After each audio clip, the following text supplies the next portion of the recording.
we could get into, but I did want to at least get to this other article you recently wrote, The Spectator. I believe you published it either today or just yesterday, but kind of going off this idea that we can't even openly talk about what we see happening in our homes right before our very eyes. You say free speech is dead in Europe. I know there's a guy, he was either in the UK or elsewhere, who was putting up stickers about, not wanting to become a minority in his own country, or that it's okay to be white, and I think he got several years in the slammer for it, and there were several other cases mentioned in your article. But before I let you go tonight, Nate, could you just lay out the premise of your article for the audience?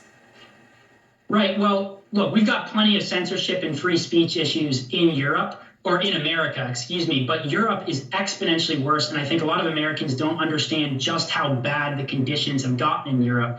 To a certain extent, in large chunks of Europe, free speech effectively does not exist anymore. So you were talking about this right-wing activist in the UK who got 2 years for distributing stickers. That was a couple weeks ago. This week, you got a Belgian activist who got a year in prison for being in a group chat where ostensibly edgy memes were being sent, not even by the activist himself, but by other people in the group chat and that he happened to be in. So, if you can go down the line of all these different countries. Ireland is passing a hate speech law right now that criminalizes the mere possession of materials that could incite hatred. So if you've got a meme on your phone saying something the state doesn't like about transgender people, you could be facing prison time in Ireland. That's true in a lot of Western Europe. And Europe is facing a very similar migration crisis to us. We are lucky because of the wisdom of our founding fathers. At least we still have a First Amendment, and we haven't descended into that level of insanity. But in Europe, things are getting really dark really quickly. They have the same problems with things like migration, and the state is actively imprisoning people who have the gall to speak up about it.